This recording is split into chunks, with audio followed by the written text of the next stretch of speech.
Saudações cavalarianas, aqui é Glênio Madruga e você está ouvindo a mais um episódio do podcast do Clube dos Generais, o podcast feito para quem não pode ter um blindado em casa. Como sempre, aqui na fileira, na torre do blindado, com o dedo no gatilho, Renato Kloss. Como é que tá, Paulo? Tudo bom, Glênio? Saudações segianas a você, aos ouvintes e para nosso querido convidado de hoje, que você vai apresentar, né? Vamos lá, como convidado, um veterano de CGCast, um cara que estava nos primeiros episódios aí, que faz uma falta danada e que a gente vai chamar com mais frequência. Meu caro Smith, José Antônio Mariano, o homem sem sobrenome. Como é que você tá, cara? O homem sem sobrenome é ótimo. Como é que vocês estão, meus queridos?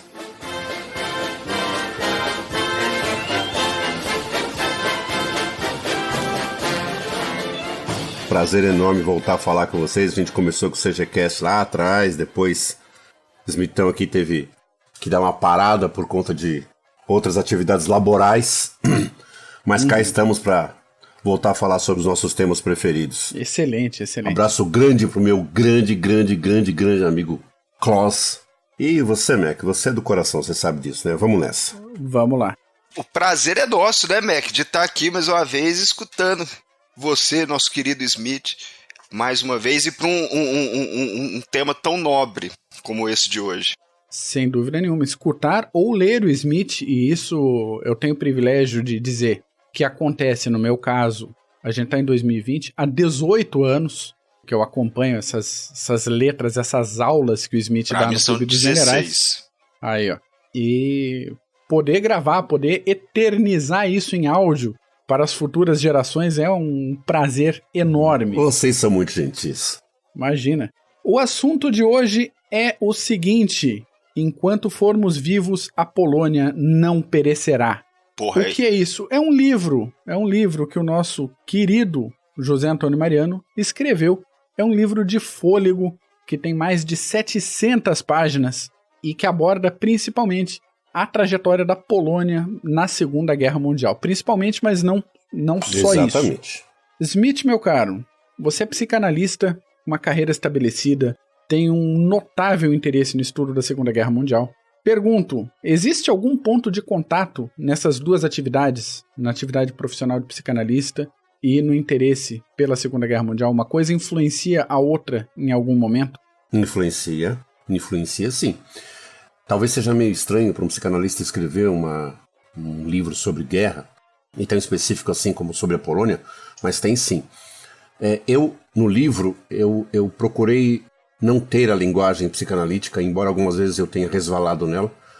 Como o Beevor, inclusive. Beevor, em Berlim, 1945, tem várias passagens em Beevor que ele dá uma resvalada boa em psicanálise. Não sei nem se ele fez isso de propósito, mas que ele fez. No livro que eu escrevi, muito pouco. Mas é um hábito, é quase uma tara de psicanalista, quando vê uma tríade, pensar nas instâncias do psiquismo, que é o tal do id, ego e superego, né? Então, aí a gente vê Alemanha, Polônia e União Soviética, quem que é id, quem que é ego e quem que é superego. O id, só para rapidamente, o id é a nossa instância mais primal, mais primitiva, mais instintiva. Tá? Pessoa movida pelo id, ela não tem moral nenhuma, é quase um psicopata, quase. Do outro lado tem o superego, que é o cara que inibe tudo, é a nossa instância do ego que fala não pode, não deve, não vai, não faz. E no meio tem o ego, que é o sujeito que fica tentando domar esses dois. Né? Freud dizia que o ego é um senhor com rédeas muito poderosas.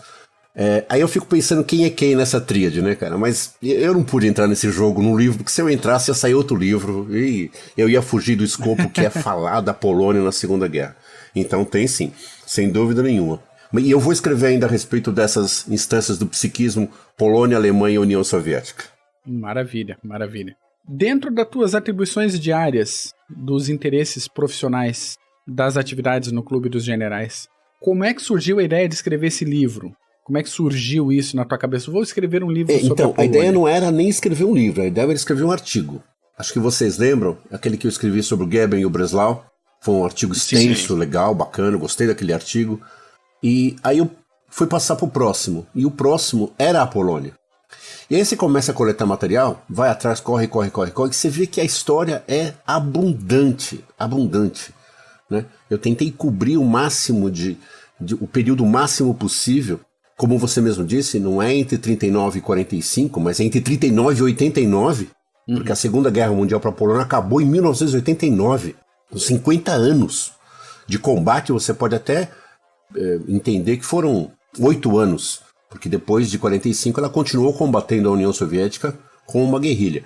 Mas para ela durou 50 anos, porque enquanto ela não se livrou das botas soviéticas, e aqui vai um adendo ao ouvinte, vocês vão ouvir muito eu falar mal da União Soviética, porque eu não gosto da União Soviética, é um ponto. Justíssimo.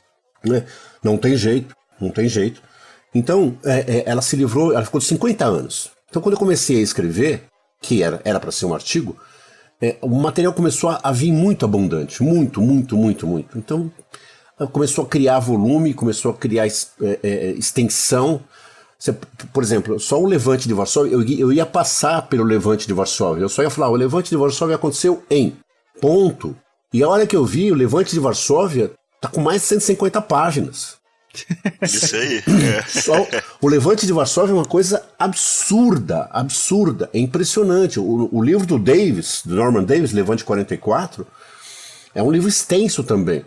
Aquele livro você segura a porta. Fácil? Pô. Você segura a porta com aquele livro, então enorme. Tranquilamente. E é um baita livro. Como é que você vai passar, como é que você vai falar da Polônia na Segunda Guerra Mundial e não vai falar do Levante de Varsóvia ou vai passar en passant pelo Levante de Varsóvia? Não dá.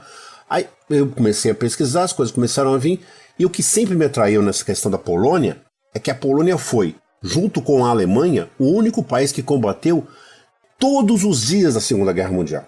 De 1º de setembro de 39 a 8 de maio de 45, a Polônia lutou todos os dias. Nenhum outro país na Segunda Guerra fez isso. Nenhum. Os mais próximos, vocês sabem disso, a Inglaterra e França, que declararam guerra 2 dias depois à Alemanha, mas não se movimentaram. Agora, a Polônia não. Desde o primeiro dia. E é impressionante. Aí você, a folha inicial, a página inicial do livro, você vê onde é que ela combateu. Mesmo quando sob as botas dos soviéticos, quando ela teve que combater ao lado dos soviéticos, combater ao lado dos seus assassinos, né? Essa é uma coisa impressionante. Você pega os lugares em que ela combateu na Europa inteira. No Atlântico, no Ártico, no Mediterrâneo, no céu, na terra. É uma coisa impressionante. Então eu falei, esse país aqui deve ter algum valor, né? Vamos ver quem são esses caras.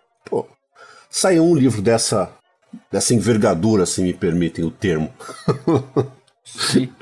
E como é que foi esse processo de pesquisa? Você tem alguma afinidade com a língua, com a cultura polonesa? Porque uma coisa é pesquisar sobre Estados Unidos, sobre Inglaterra, que a gente normalmente tem, quem pesquisa um pouco mais tem afinidade com inglês, tem muitas fontes em inglês, ou pesquisar sobre a América Latina, que o espanhol é relativamente fácil de a gente entender. Outra coisa é estudar Polônia.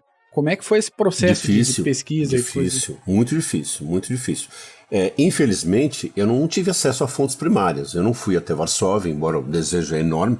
Eu não fui até Varsóvia vasculhar os arquivos de Varsóvia, de Berlim. Então, as fontes são fontes de segunda ou terceira até. Em polonês, em inglês, em alemão, em holandês.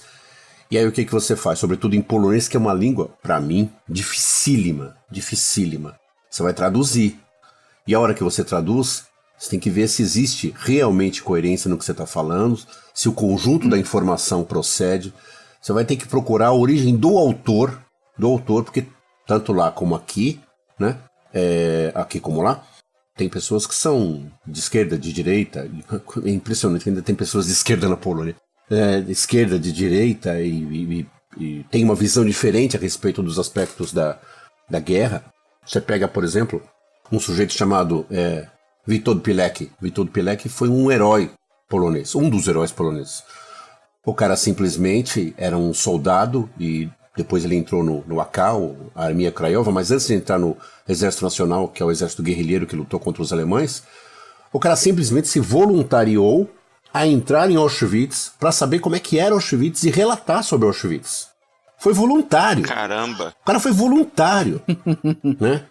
Ele entrou em Auschwitz, ficou 2 anos em Auschwitz, conseguiu sair, relatou, fez um relatório extenso sobre o Auschwitz, ninguém acreditou, caiu em Londres e Washington, estavam muito enamorados de Moscou e não acreditavam, mas esse cara, por exemplo, que é tido como um herói nacional, quando você pesquisa a respeito dele, você vê que tem pessoas que menosprezam, menoscabam e até inibem a imagem deste cara. Você vai ver quem são. Onde esse autor que é contra a história do Pilek, onde é que ele escreveu? Quem é ele? Qual que é a orientação política dele? E se você não ficar atento, você cai em algumas armadilhas importantes. Eu tenho certeza que tem algumas coisas dessa no livro. Eu não estou na sociedade polonesa para saber, mas até onde eu pude pesquisar, e uma pesquisa realmente profunda, eu tive o cuidado de levantar isso. Então, nessa questão do Witold Pilek, por exemplo, se você escreve num jornal, se o cara escreve num jornal, Wyborcza Polska, se não me engano, que tem uma tendência socialista, então o cara detona Pilek. Diz que o que ele fez foi bobagem, não é nada disso, e que os soviéticos estavam certos ao denigrir a imagem dele. Aí você vai para um outro jornal, que é um jornal um pouco mais de direita, que está mais voltado para a história do Exército Nacional Guerrilheiro, o Armia Krajova, onde todo mundo faz loas ao Pilek e realmente dá a ele a importância que ele teve na história da Polônia. Todos esses cuidados, eles precisam ser muito claros, porque, de novo, você cai em uma armadilha é muito fácil. A língua polonesa é muito difícil. Muito difícil. Então, se você colocar um S a mais, um Z a mais, você acha que está falando de alguém, você está falando de um lugar. Né? É difícil, cara. Você tem que tomar muito cuidado. Muito cuidado. Você pega as ordens de batalha, o livro tem várias ordens de batalha. Aliás, tem a ordem de batalha, tenho certeza, tem a ordem de batalha mais completa em português de todo o Levante de Varsóvia. Todo. Se não me engano, ocupa umas 6 páginas as ordens de batalha. Você pega os nomes, as localidades, os espaços... Meu, é terrível, é difícil pra caramba. Mas tá lá. E cada um pontuado, pesquisado, sabe? Pra chegar mais próximo possível do que realmente foi. E a Polônia, cara. Os caras combateram em todos os lugares e merecem... Pra mim, tem uma admiração tremenda. Eu conheço, sei um pouco das dificuldades e até dos antagonismos da sociedade polonesa agora e na época. Mas mesmo assim, o polonês, pra mim, é um povo sensacional. Excelente. Você falando do Pilek, eu lembrei daquele caso do correspondente da BBC, o Alexander Verts, que acompanhava as tropas soviéticas, e quando ele chegou nos primeiros campos de concentração com os soviéticos, ele passava relatórios disso para a BBC.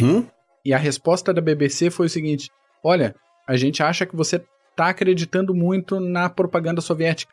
A gente não tem como publicar isso não é verossímil. Viu? Não dá para publicar isso na Inglaterra. Cara, estão falando demais e você está acreditando. E ele respondia: eu tô vendo isso, ninguém tá me contando. E ainda assim precisou de muito tempo até que isso começasse a ser publicado. Exatamente. Não só ele, né? O Pilek, ele fez esse relatório, vários outros, o Armia Krajova, que é o Exército Nacional, o AK, fez diversos relatórios, conseguiu fazer esses relatórios passarem pela malha estreita dos alemães, via Estocolmo, via Bucareste, para o Ocidente, mas chegava no Ocidente, caía em ouvidos moucos. E você pega, por exemplo, a história de Katyn. A história de Katyn chega no Ocidente, nossa. O Churchill olha pro pessoal, assim, para um círculo muito estreito dele, e diz assim: os soviéticos fazem isso. É óbvio que eles fizeram isso, sem dúvida que eles fizeram isso. Mas ninguém precisa saber. Aí, ó. Caceta, né? Katyn é outra. Você pega a Katyn aqui, Katyn deve ter umas 20 páginas, mais ou menos, só de Katyn. É um absurdo, Katyn. Um absurdo. O esforço que os poloneses fizeram até 1989 para poder ser reconhecido aquilo como um genocídio. Um absurdo. E só depois que a Polônia realmente se livrou das botas soviéticas, né, do laço soviético sobre o seu pescoço, é que eles conseguiram realmente mostrar o quanto era. Mas o Ocidente já sabia. Inúmeros relatórios chegaram para o Ocidente sobre o Katyn, como inúmeros relatórios chegaram sobre os campos de concentração. Sim. Mas aí o pragmatismo vence, porque você olha pro lado de lá, vê aquele monte de soldado soviético batendo nos alemães e fala, pô, a gente não pode ficar sem esses caras. Né? Nós sabemos quem são. Mas a contemporização fez com que a Polônia, por exemplo, perdesse 114 mil quilômetros quadrados de território. Porque tudo que o Stalin conquistou em 39 e depois reconquistou no impulso para Berlim em 44, 45, ficou com ele. Né? Então era muito difícil. E olha que o Alexander Werth, como ele é de Leningrado, né? Ele era de Leningrado. Sim. Uhum. Ele tinha uma queda pelos soviéticos muito grande. Agora, os olhos dele estavam mostrando. Né? Exato. Não é invencionice, eu tô vendo. Ele estava lá, né? Não ouviu dizer. Não ouviu dizer. Ele estava lá. O Pilek, ele chega a... Não só o Pilek, vários outros também, vários outros soldados do AK. Ele chegou a Londres com o relatório, ele fez o relatório, ele publicou o relatório, inclusive. Eu estive lá, passei 2 anos lá. Não pode ser, isso não é fato, não é isso aí não. Tanto quanto também Washington e Londres sabiam, a partir de determinado momento, o que os alemães estavam fazendo na Polônia, o que eles estavam fazendo na União Soviética, matando o judeu a rodo. Sabiam. Mas, de novo, né, o tal do pragmatismo mantém.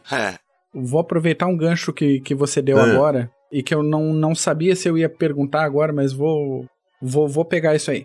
Você estuda profundamente há anos sobre todo o sofrimento que foi causado pelo Holocausto. Sim. Até que ponto esse estudo geral sobre o Holocausto gerou uma compaixão e até uma identificação com o sofrimento do povo polonês como um todo? A Polônia foi o país mais destruído da Segunda Guerra Mundial. Mais do que a União Soviética, proporcionalmente. Você pega as páginas depois do Levante de Varsóvia, você vê o índice de destruição, porque eu não fiquei só nos combates, eu fiz o pós-combate. Você pega o índice de destruição promovido contra os poloneses, sobretudo contra Varsóvia, é enorme. E quando você fala da população polonesa e varsoviana, você está falando de judeus. Você está falando. O nível de destruição é imenso. O antissemitismo alemão praticado por toda a Europa, mas sobretudo na Polônia e na União Soviética, né, nos territórios ocupados, era um antissemitismo, exatamente aquilo que Goldhagen diz no livro dele, Os Carrascos Voluntários de Hitler. Era um antissemitismo eliminacionista, não era segregacionista, como Friedlander diz. Era eliminacionista. Friedlander diz que era segregacionista, mas ele acha apenas que Goldhagen deu uma amplificada no termo. Mas era eliminacionista. Você pode ver aqui, no começo do livro, em uma semana, pouco mais de uma semana, os alemães já tinham fuzilado 300 soldados poloneses desarmados. Uma semana de combate. Uma semana. Em um mês já tinham instalado um gueto em Piotr Tribunalski. Já tinham instalado um gueto e colocado os judeus no gueto. Quer dizer, foi um plano traçado, e isso no final do livro também está escrito, foi um plano traçado desde o início. O Hitler não entra na Polônia e diz, vamos ver o que tem aqui. Não, a ideia era clara. O Estado polonês não existe mais. E quem é que está do outro lado da linha? A União Soviética, né? Pegando a parte dela. E também fez o diabo com os judeus também, da mesma forma. O Estado polonês, ele se desmilingue.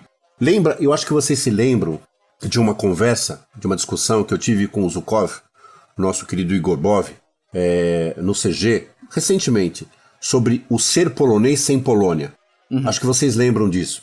Naquele momento, ele dizia que a gente falava em algum momento das partilhas da Polônia, que ela sofreu só 4 partilhas ao longo da vida, né? E em algum momento eu dizia para ele que a Polônia sempre existiu, mesmo quando não existiam suas fronteiras. Porque o ser polonês antecede a Polônia. Ele não conseguiu entender isso, mas foi isso que aconteceu na Segunda Guerra Mundial. A Polônia ela deixou de existir como nação, mas ela sempre existiu nos poloneses. É por isso que ela conseguiu se reerguer, é por isso que ela conseguiu voltar. E quem fez muito parte disso foram os judeus. E olha que os judeus, eles foram eliminados pelos alemães. Basta você ver que os principais campos de extermínio estavam na Polônia. Auschwitz, Sim. Birkenau, Treblinka, Sobibor, Chemnitz estavam na Polônia. Os soviéticos não tinham o menor apreço pelos judeus. O fato dos soviéticos não colocarem judeus em campos de extermínio não quer dizer que eles os amavam de jeito nenhum. Botava em gulag, né? Então... Exato, não tinha o menor problema em matar judeu. E algumas manchas, né, na história polonesa. Embora existissem vários judeus no Exército Nacional, eles também sofreram preconceitos dentro do Exército Nacional. O Exército Nacional polonês, o Armia Krajowa, o Exército Guerrilheiro. Então eles passaram por alguns apuros também. Existe uma historiazinha mal contada que está escrita no livro de alguns excessos praticados por soldados do AK contra populações judias. E essa realmente é uma manchinha realmente na história da Polônia.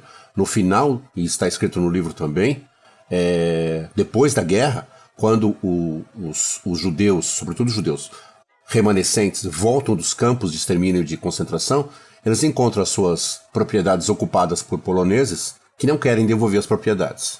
Então eles ficam absolutamente desprovidos de todo e qualquer tipo de abrigo e de conforto e de cidadania, inclusive. Foi terrível para os poloneses, para os judeus depois do fim da guerra. Em Kielce, uma cidade polonesa, houve inclusive pogrom. Alguém, um sujeito, uma criança inclusive, não era um sujeito, era uma criança. Ela demorou para chegar em casa, ela sabia que ela se chegasse em casa ela ia apanhar. Ela inventou a história de que um judeu pregou ela e queria matá-la para fazer o ritual.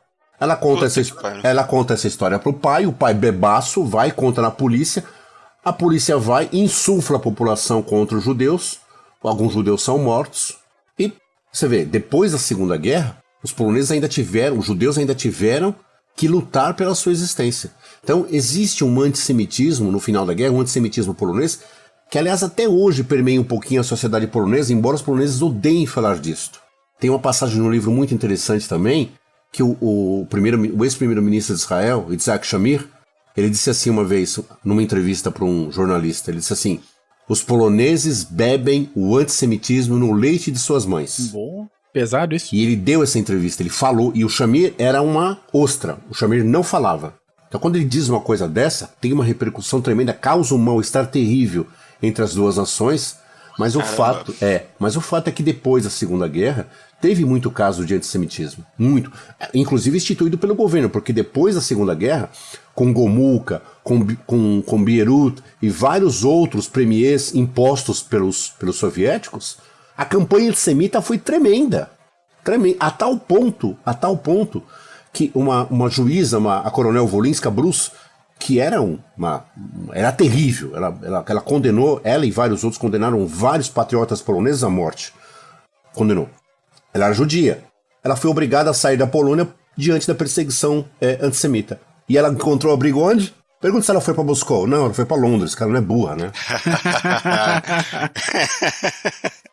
Isso é um mal deles. Porra, me ajuda. Então, o sofrimento do povo judeu, e sobretudo o sofrimento do povo judeu polonês, é tremendo, cara. É tremendo. Isso é uma história que não vai apagar nunca. E não pode apagar. Isso não pode apagar. Por isso que eu fico muito... Eu fico muito bravo, cara, quando eu vejo esses bananas, esses manés, inclusive na política, nessa política tacanha que a gente tem, falando mal de Israel, ou então tentando diminuir o Holocausto. Esses caras deviam passar uma semana em Auschwitz, só pra sentir o clima. Isso. Pois é. Ô Smith, você falou que cobre, né, o livro, dá pra ver que vai desde a invasão até depois da Segunda Guerra Mundial, e até você falando que foram 50 anos essa guerra polonesa. Eu imagino que o seu estômago deve estar resistente de tanta miséria, sacanagem que você deve ter visto nesses anos todos e que a Polônia lutou na Segunda Guerra Mundial, atrocidades. Eu imagino que você deva ter passado por momentos de raiva. Sem dúvida, sem dúvida. Porque uma coisa é muito clara, os poloneses são invadidos pelos alemães, os alemães são inimigos. Ponto. Os alemães são inimigos. Ponto. Aí, 17 dias depois, os soviéticos invadem o leste da Polônia. E tomam o resto da Polônia, tomam o leste da Polônia. Os soldados poloneses, claro que não sabiam, mas eles receberam uma ordem, quando os soviéticos invadiram, de não resistir, de não atacar os soviéticos. Só se defender. Só que estavam todas as suas forças no oeste tentando se defender contra a Alemanha, e foram envolvidos, é óbvio, não tinha como. Baita exército, não tinha como. Mas os alemães, o polonês, ele olhava para o alemão e falava: inimigo, eu sei quem é, ok? Tá claro. Os soviéticos não, cara. Pô, isso foi de ferrar. Soviéticos isso foi não. Sacanagem. Porra. Sabe? Ele invade o leste da Polônia, assassina a população. O massacre de Lvov, por exemplo, que contou com primeiro foram os alemães que assassinaram toda a intelectualidade da cidade de Lvov. Depois os soviéticos fizeram isso em várias outras cidades, reúnem toda a oficialidade polonesa e assassinam essa oficialidade polonesa quase um ano depois em Katyn, submetem o leste da Polônia. Então você olha para o soviético, o polonês olha para o soviético, sobretudo o polonês que é comunista, porque vários cidadãos poloneses comunistas queriam simplesmente que a Polônia se tornasse uma república soviética. Caramba! Né? Então, o cidadão normal, porque, desculpa, comunista tem um pouquinho de doença mental, mas ok. O cidadão normal olha pra isso e fala assim, pô, o alemão eu sei que é meu inimigo. Ok, eu vou combater, eu sei quem é. O soviético, ele se traveste. Caramba! Foi inúmeros casos de conluio, mas inúmeros casos de conluio entre a Gestapo e o NKVD. Inúmeros casos. A Wanda Wasilewska, que era uma comunista de primeira ordem, quando ela foge de Varsóvia para o sul da Polônia, sabe quem faz a mudança dela? A Gestapo. A Gestapo faz a mudança dela em acordo com o NKVD. Ela passa tranquilamente pelas linhas em direção à União Soviética. O exército, o Armia Krajova era o exército nacional que devia obediência e que estava subordinado ao governo polonês do exílio, o governo de Sikorski em Londres. Aí os soviéticos fazem o quê? Criam o Armia Ludova, que era, eles adoram esses termos, né? O Exército Popular. Bando de comunista miserável, cuja primeira ordem não era combater os alemães, era combater o AK. Era acabar com os soldados, era matar os soldados do Exército Nacional.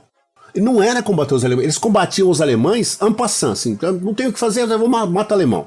Mas o principal objetivo não era esse. O principal objetivo era acabar com o AK.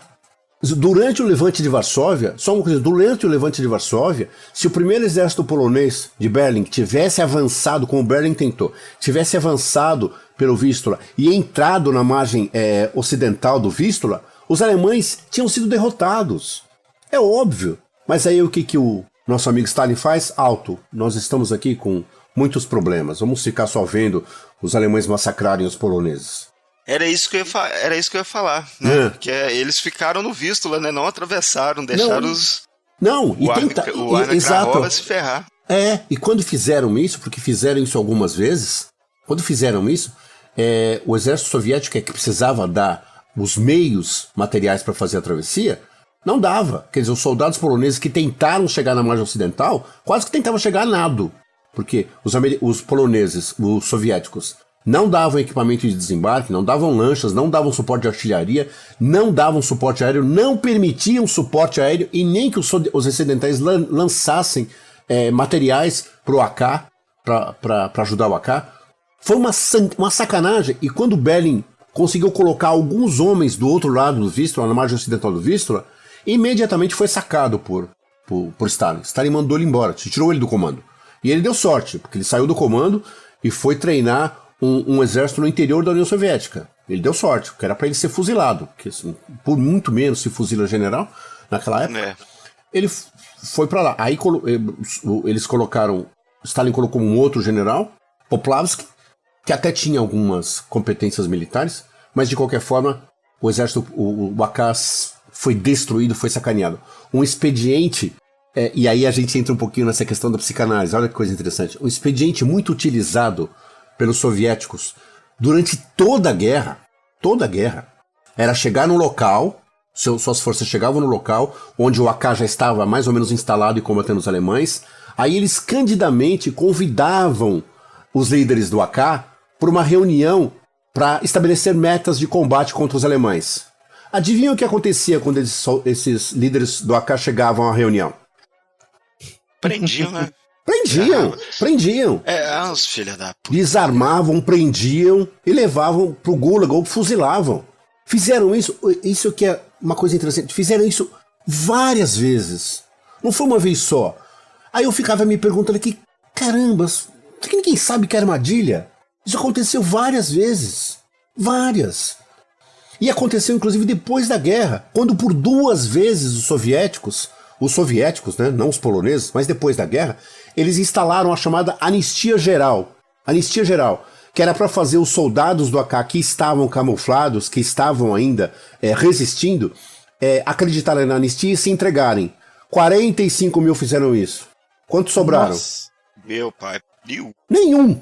Pô, mandaram tudo pro interior da União Soviética. Fizeram isso 2 vezes. Como é que você acredita num cara desses? Como é que você acredita? É muita ingenuidade. É muita ingenuidade.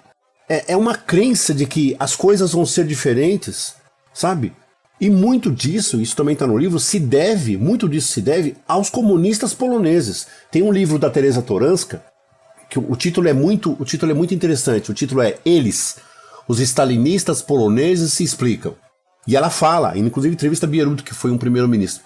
Como é que esses caras, sabendo quem era a União Soviética, sabendo o que ela era capaz, sabendo o que ela havia feito, sabendo de Katyn, sabe, ainda assim se mantinham leais a Moscou. Então muito do que aconteceu na Polônia, sobretudo depois do fim dos combates, em que a Polônia foi submetida durante, aí sim, 45 anos, se deve aos comunistas poloneses. Então você tem razão, Klaus, é de embrulhar o estômago. Então a gente está falando bastante do conteúdo do livro. O Smith, teu livro é composto por uma introdução, 8 partes e uma série de materiais complementares. Esmiuça pra gente um pouquinho mais essas partes, o que de fato o leitor vai encontrar no teu livro. Eu dividi realmente pelos anos, né, da guerra. Então, em 1939, a invasão. E aí eu pego os últimos momentos dos combates, eu não pego desde o início, desde 1º de setembro, eu pego os últimos combates travados entre alemães e poloneses, as batalhas decisivas que foram travadas no Báltico, falo um pouco da marinha polonesa e da fuga da marinha polonesa para o ocidente. Inclusive com a epopeia do submarino Worzel, que é muito interessante. O Worzel consegue sair de Gdynia, do porto Gdynia, e ele vai para o ocidente, mas ele passa primeiro por Tallinn, na Estônia, onde descobre-se, vai se descobrir mais tarde, obviamente, que o comandante do submarino não é lá bem uma pessoa muito confiável, né? Ele deixa o pessoal na mão e o Worzel consegue chegar no ocidente depois de uma epopeia, fugindo de barcos alemães, consegue chegar no ocidente alguns meses depois. Então, 39 é uma parte curta. Depois a parte 2 é 1940, fala da ocupação, e aqui a gente já pega os poloneses na França. Quando os poloneses vão para a França, eles combatem junto com os franceses. Aliás, na França, eles começam a sofrer o preconceito que eles sofreram até depois da Batalha da Grã-Bretanha. Caramba, é impressionante isso. Porque eles chegam na França e os franceses não confiam nos poloneses. Não confiam. Acham que os poloneses, tanto quanto os britânicos, acham que os poloneses foram frouxos, que eles não resistiram como podiam aos alemães, que eles não eram essa coisa toda. Então, e começam a mandar para eles equipamentos da Primeira Guerra Mundial e até da Guerra Franco-Prussiana, para eles treinarem. Só que aí, quando a Alemanha invade a França tenta colocar todos os homens disponíveis na linha e pede para o general Maxek colocar os homens dele na linha de qualquer modo. E Maxek recusa, né, não faz isso, e só depois de receber equipamento que ele coloca os homens em linha, e quando ele coloca os homens em linha, os homens combatem pra caramba. Aliás, as forças de Maxek foram responsáveis por fazerem boa parte, das forças francesas da região conseguirem escapar para os portos franceses e escaparem para a Grã-Bretanha. Então, em 1940, você tem essa recomposição de forças polonesas na França. Tem Narvik, quando os poloneses participam dos combates em Narvik, e onde eles perdem, inclusive, o Destroyer Grom e o submarino Worzel. E aí começa a Batalha da Grã-Bretanha. E a Batalha da Grã-Bretanha, em 1940, a Batalha da Inglaterra, é sensacional para os poloneses. É sensacional. Porque eles chegam na Grã-Bretanha e eles são vistos desta forma, como uma força de homens meio frouxos. Então, militarmente, eles são colocados abaixo dos postos que eles tinham na Polônia. Eles precisam treinar de acordo com os padrões britânicos, e eles têm a sua própria forma de atuar. Ninguém leva em consideração que eles atuaram contra a Luftwaffe durante pelo menos umas 3 semanas, que eles conheciam mais ou menos a forma de atuação da Luftwaffe.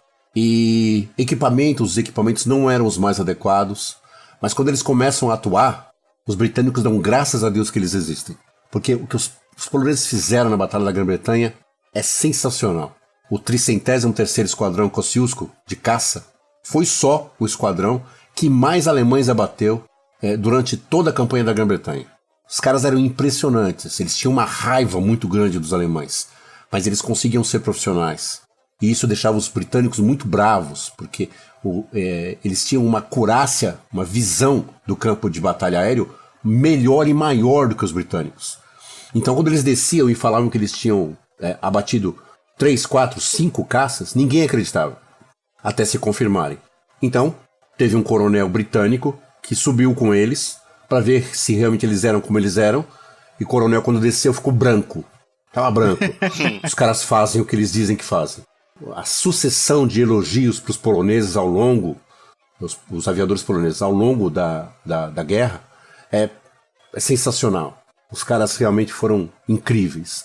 As forças de bombardeio também, muito corajosas.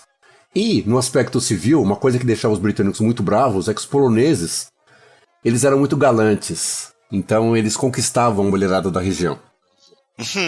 E os britânicos ficavam putos da vida. A tal ponto que, quando os soldados, os aviadores britânicos estavam de licença, eles costuravam na manga do uniforme a palavra Polônia, Poland, para ter alguma chance, para ter algum sucesso com as garotas dos bailes. Alguns conseguiam, outros não. Tem a história de um polonês que foi abatido, um aviador polonês que foi abatido em Kent, e ele demorou 3 semanas para chegar na base. Pergunta por quê? Ele foi sequestrado por uma senhora, uma dona de casa britânica, cujo marido estava na guerra. Ela só soltou ele 3 anos, 3 semanas depois. Diz que ele chegou na base com um sorriso de orelha a orelha. Ah, que beleza. Pronto pra luta de novo. Aí nós temos depois 1941, ação, onde eu começo a falar das forças especiais polonesas, os Sichosiemny, que é a força GROM das forças polonesas hoje. As forças especiais polonesas hoje herdaram as tradições das forças Sichosiemny. Eles eram lançados de paraquedas na Polônia, em outros lugares também.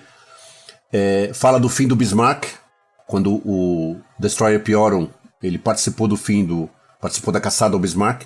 Obviamente que os tiros que ele deu foram tiros apenas para marcar posição com a Polônia, porque aquele colosso tinha que ser uns 14 navios para derrubar o cara. Tobruk, né, quando os poloneses estiveram em Tobruk e mantiveram um recorde de posição no chamado Fosso, que era uma área na frente de batalha que era muito patrulhada pelo inimigo, e eles também patrulhavam agressivamente e sempre conseguiam trazer prisioneiros. Depois vem a parte 4, 1942, que é extinção, e aí fala da batalha dos comboios, as ações dos submarinos poloneses, e fala de Dieppe, o fiasco, né? O ataque canadense a Dieppe, que contou com a participação de uma fragata polonesa, que resgatou muito valentemente vários soldados que haviam sido feridos e estavam à mercê das patrulhas alemãs no mar. E também apoiou, obviamente, com bombardeio as posições aliadas. Esse aqui é muito legal. A Enigma. A Enigma foi decifrada pelos poloneses. 3 matemáticos poloneses decifraram a máquina Enigma. Então, muito da vitória dos aliados na Segunda Guerra se deve aos poloneses.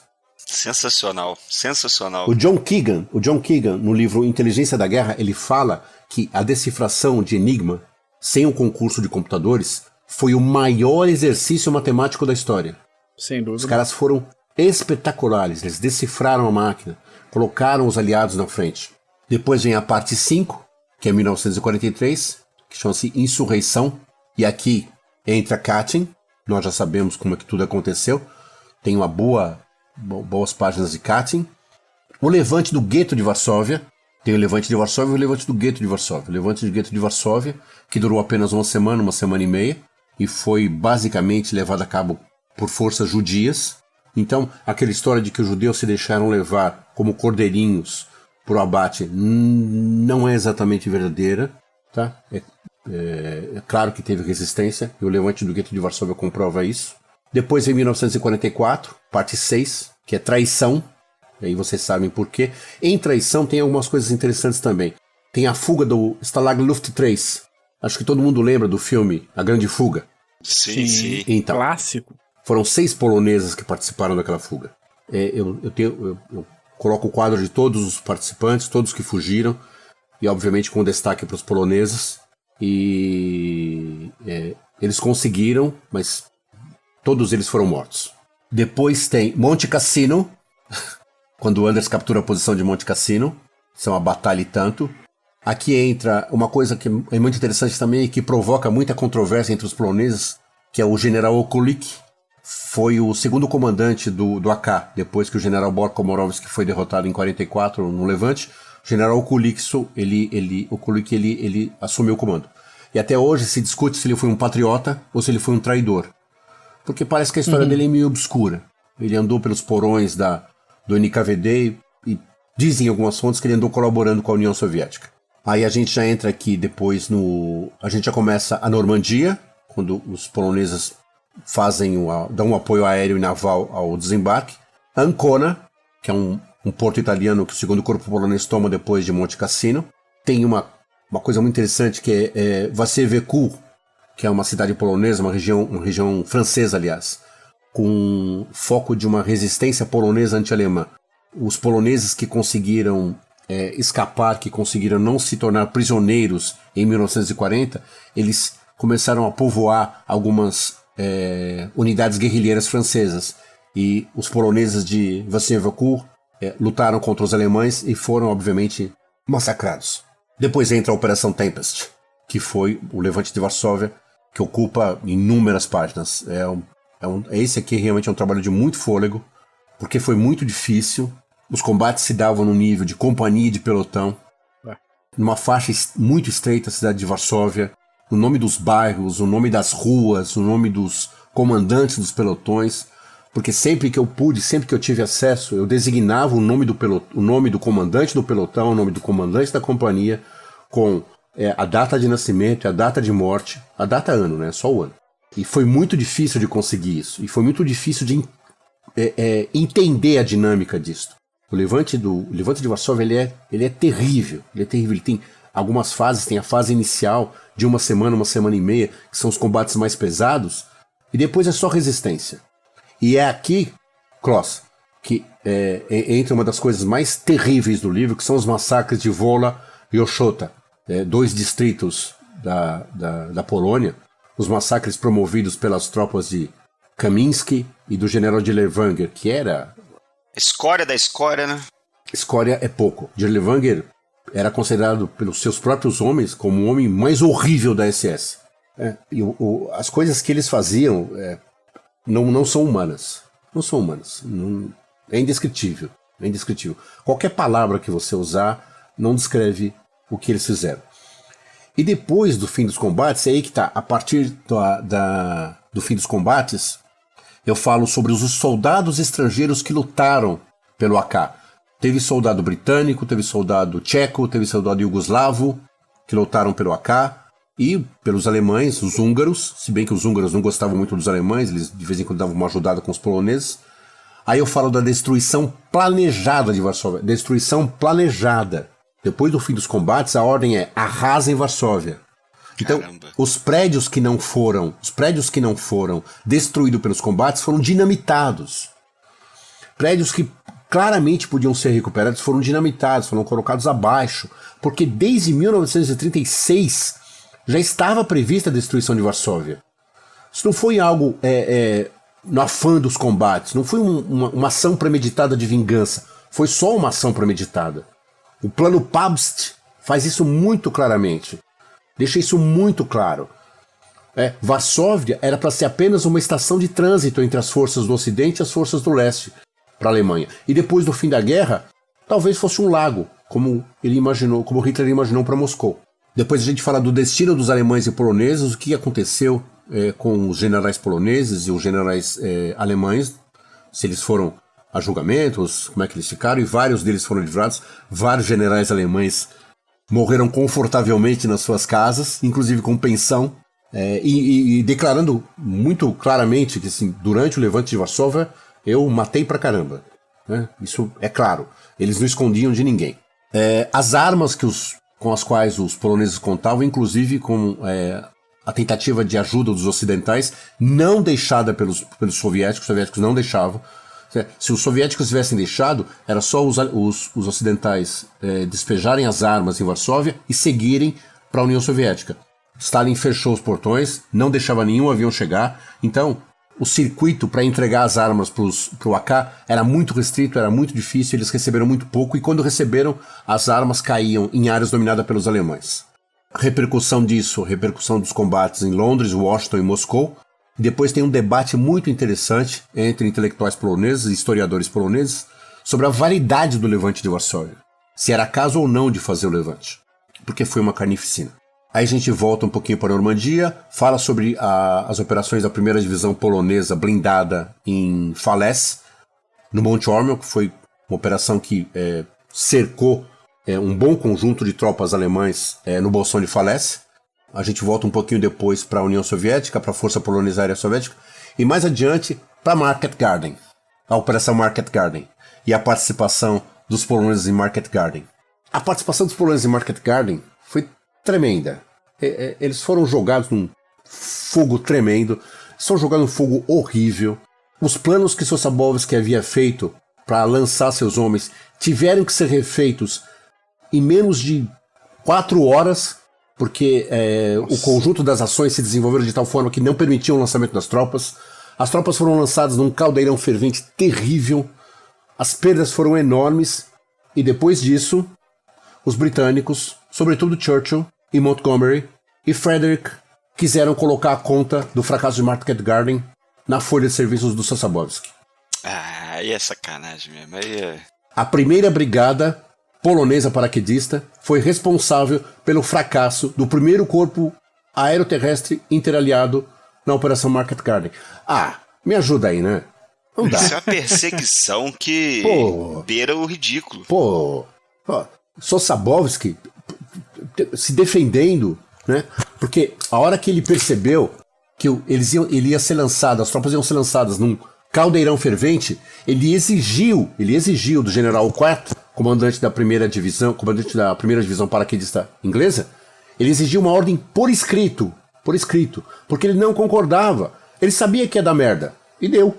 Só que depois do fim dos combates, quando Churchill estava negociando com Moscou, Churchill simplesmente recebe um telegrama de Montgomery, o mesmo Montgomery que dias antes havia dito que os poloneses haviam se batido muito bem, que eram tropas excelentes. O mesmo Montgomery manda um telegrama para Churchill dizendo: os poloneses se portaram mal, Sosabowski é uma pessoa que só quer as coisas do jeito dele. Aí Sosabowski é obrigado a ouvir assim: nós não precisamos mais de vocês.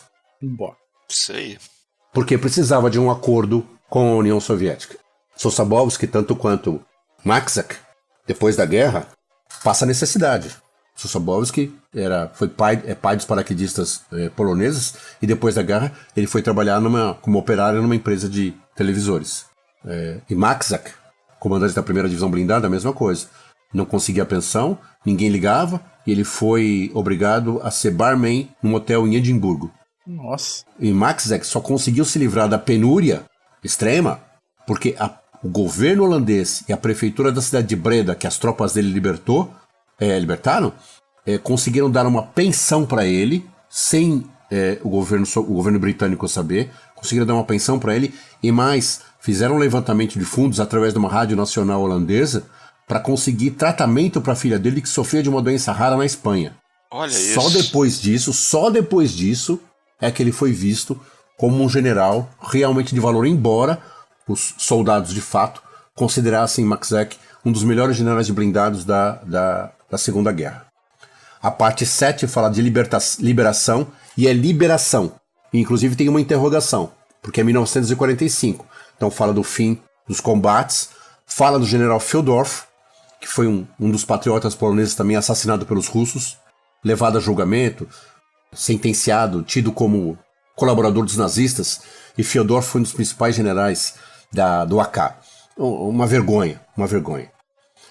Bolonha, e em Bolonha, inclusive, tem referências à 1ª Divisão Brasileira de Mascarenhas. Berlim é uma coisa muito interessante também. Berlim é a única batalha em que você vê claramente a utilização dos exércitos poloneses. São 2 exércitos poloneses constituídos pelos soviéticos. O primeiro polonês, que era de Berlim, e depois passou para Poplavski, e o segundo, que era do general Zwierkiewicz. Nome miserável, né? Zwierkiewicz. Para escrever isso eu tinha que copiar e colar, porque eu não conseguia escrever sem errar. O segundo exército de Zwierkiewicz, que fez parte do corpo de Konev, da frente de Konev, e Poplavski da frente de Zhukov. E foi durante a corrida para Berlim que os alemães conquistaram a última vitória efetiva da Segunda Guerra Mundial, que foi na cidade de Bautzen, contra as tropas do segundo exército polonês, Zwierkiewicz. Por quê? Porque esse general Zwierkiewicz polonês era um comunista de longa data, havia combatido na Guerra Civil Espanhola pela União Soviética, ao lado dos republicanos, era um péssimo comandante, péssimo, mas tinha ligações muito boas com o alto comando soviético, e bebia mais do que o fígado aguentava. Então, várias das ordens dele eram dadas ao sabor do álcool. Putz. Em 1941, quando ele era comandante de uma divisão de rifles, uma divisão de infantaria, apenas 314 homens conseguiram sobrar de uma força de 9.000 homens. Ele destruiu a divisão. E esse homem foi alçado à condição de comandante de corpo de exército. E em Bautzen, as tropas dele estavam extremamente finas, porque ele queria de todo jeito chegar em Dresden e conquistar uma grande cidade. Não deu pelota porque aconteceu em Bautzen, os alemães trucidaram as tropas dele, a tal ponto que Konev teve que mandar o seu chefe de Estado-Maior para assumir o comando do segundo exército polonês e afastá-lo, mas afastá-lo de uma forma muito sutil para que ninguém percebesse. E isso é que é de ferrar. A grande vingança, o grande desdém dos soviéticos com os poloneses. Esse general safado, incompetente, doente, foi alçado à figura de enorme, foi alçado à figura de grande general depois da guerra. Os soviéticos fizeram uma grande campanha de propaganda dele. No livro está relatado, inclusive, todos os monumentos que foram erguidos a ele. Diversos, em várias cidades. Os poloneses que sabiam quem ele era tiveram que engolir a figura de um general incompetente e inepto, quase um sarcasmo dos soviéticos em relação à Polônia. Terrível, terrível. É claro que depois que a União Soviética foi embora, que ela ruiu graças ao bom Deus, todos os monumentos em nome dele foram destruídos. Mas até lá, esse general ele foi morto pelos ucranianos em 1947. Fizeram um favor. Mas para você ver, né, o assinte que os soviéticos fizeram com os poloneses. Depois tem Praga, foi a última ofensiva que os poloneses também participaram. O destino dos generais poloneses. E aí a gente chega na última parte, que é a parte 8, 1946. Insubmissão, que fala da segunda ocupação polonesa, fala da resistência dos soldados do AK contra os soviéticos, já não era mais AK, várias outras organizações. Fala sobre Pilek, né, porque ele foi foi julgado e assassinado pelos soviéticos esse tempo. E aí fala um pouquinho do antissemitismo polonês, que eu pego uma entrada do livro da Hannah Arendt, Eichmann, em Jerusalém, que é muito interessante, onde fala dos poloneses e fala dos judeus e fala do antissemitismo polonês, para chegar em 89, quando a Polônia realmente se liberta dos soviéticos. O livro é esse. Excelente, excelente. Uma obra sensacional, meu caro Smith. Uma última perguntinha pra gente encerrar. Esse livro é direcionado para que tipo de público? E daí eu sigo, né, complemento. É necessário ou desejável algum conhecimento prévio sobre a Segunda Guerra Mundial? De forma infelizmente mais profunda? É sim. Ou algum cuidado especial, de repente, para aproveitar a leitura? No sentido, assim, alguém pode se impactar com alguns trechos? Como é que funciona? Para quem que é esse livro? Esse livro não é para iniciante. Né? Se você quiser, por exemplo, saber como é que foi a Segunda Guerra Mundial, como é que foi a Polônia na Segunda Guerra Mundial, se você não tiver um conhecimento um pouquinho prévio do que foi a Segunda Guerra Mundial, talvez algumas coisas passem batido, talvez algumas coisas não vá entender. Tá? Eu admito que em vários momentos a leitura chega a ser maçante. Porque em vários momentos eu tenho que falar do desenvolvimento dos combates e aquele coisa, a companhia X e a divisão tal entrou pelo flanco, etc. Então, precisa conhecer um pouquinho também desses aspectos, um pouquinho de tática. Então, não é para leigo, infelizmente. E quando eu comecei a escrever, eu já sabia disso. Tá? Então não é um livro que, por exemplo, vai estar na prateleira, se alguém comprar, obviamente, não vai estar na prateleira de alguém que não tenha um conhecimento prévio um pouquinho da Segunda Guerra Mundial. Agora, tem trechos muito interessantes. Né, que vai independer de você conhecer ou não. Mas você precisa ter paciência. Por exemplo, volto, né, na questão do Levante de Varsóvia. São 150 páginas de informação pesada, densa, complexa. Você pega as ordens de batalha, tem as ordens de batalha dos poloneses, mas tem as ordens de batalha também dos alemães, tá? E não dava o tempo inteiro para você falar, para colocar assim, as tropas SS. As tropas SS eram tropas do Partido Nazista. Não dava. Tá? Por isso que eu acho que a pessoa que vai ler, ela precisa saber mais ou menos o que eram as SS. Às vezes também vai se encher um pouquinho o saco, porque ao invés de eu colocar a referência e fazer o sujeito ir até o final do livro para buscar a fonte da referência, eu cito a referência no corpo do texto. Então, John Kagan em A Inteligência da Guerra fala X.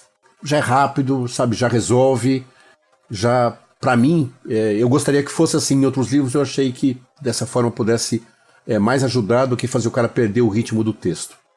Então, várias vezes vai ser um pouquinho sacoso, mas várias vezes eu acho que vai agradar pra caramba, eu aposto no livro. Com certeza. Uma coisa que a gente percebe é que onde tinha um soldado alemão na Segunda Guerra Mundial, tinha um polonês para matar ele. Excelente observação. Eu estava pensando nisso hoje. Exatamente. Onde tinha um soldado alemão, poderia ter certeza que tinha um polonês ali, de um jeito ou de outro, para ferrar ele. Em algum momento aqui, no Levante de Varsóvia, tem um dado, eu não vou conseguir alcançar ele aqui, mas tem um dado emitido pelo 9º Exército Alemão, da área, que era o comando da área, que dizia exatamente isso. Quer dizer, o índice de morte dos alemães diariamente era um pouco, no Levante de Varsóvia, era um pouco maior do que o comum, porque obviamente estavam em combate. Mas Varsóvia, Cracóvia, Radom, Kielce, eram cidades perigosas para os alemães. Perigosas. A Operação Reds, que foi uma operação desencadeada pelo serviço secreto do AK, o Khedive, eles instituíram esse serviço secreto, e esse serviço tinha por missão matar colaboradores e oficiais alemães. Quando os alemães tentando contra-atacar, obviamente. Quando os alemães sabiam que alguém estava sendo alvo, eles sacavam o cara da área. Eles tiravam o cara da área. O general Kutschera não conseguiu sair antes, o AK matou antes. Mas vários outros oficiais conseguiram sair. Alguns escaparam depois de 2 ou 3 atentados. Conseguiram escapar. Nossa. Né? Mas eram áreas perigosíssimas para eles. Perigosíssimas. E você vê, só para exemplificar um pouquinho melhor o conluio entre Gestapo e NKVD. Durante o Levante de Varsóvia... Durante o Levante de Varsóvia, um pouco depois, não importa.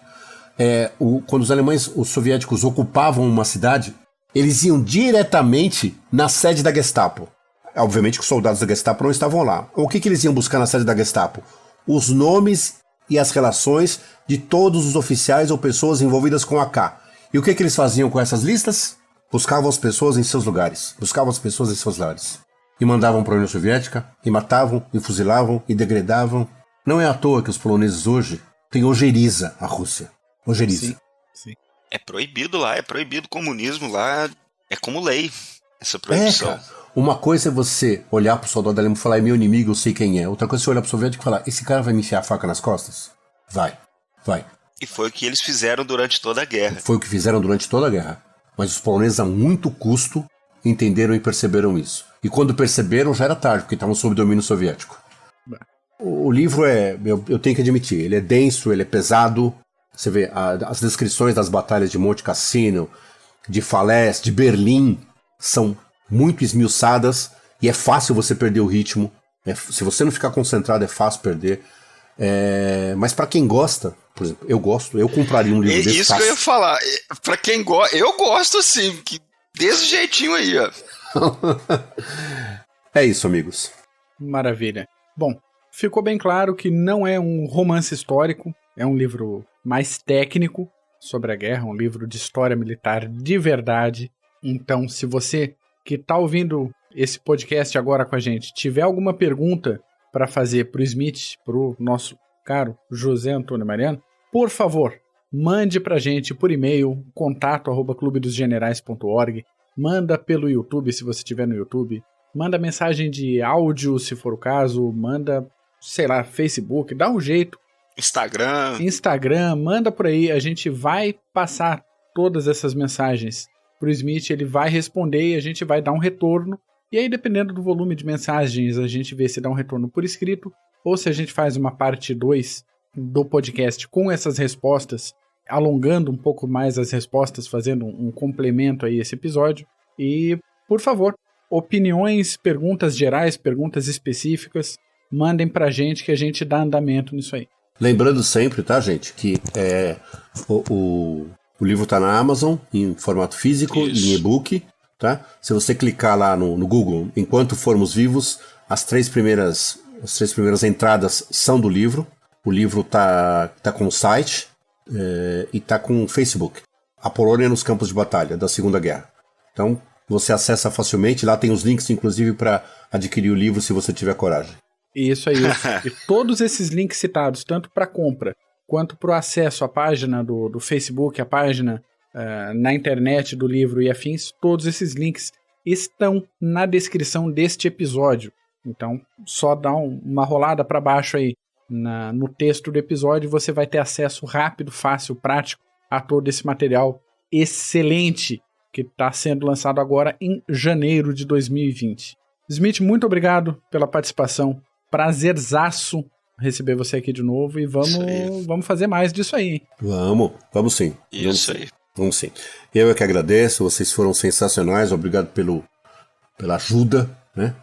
Pela disposição em ouvir, inclusive. Desculpem os atropelos, porque eu ainda estou sob o calor do livro e algumas coisas ainda conseguem me indignar.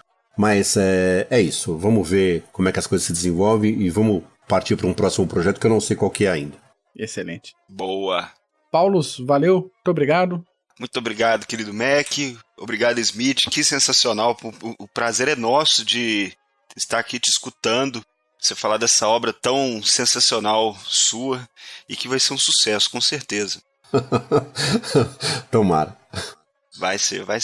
Se você, ouvinte, gostou desse episódio, por favor, compartilhe o link do episódio com alguém. Se você acha que alguém pode gostar do livro ou do assunto geral que a gente comentou hoje, encaminhe esse link para a pessoinha, manda no grupo do trabalho, manda no grupo da família. Se você não gostou, manda para a sogra. Nenhum episódio é perdido aqui do CGCast. E até semana que vem. Falou! É nóis!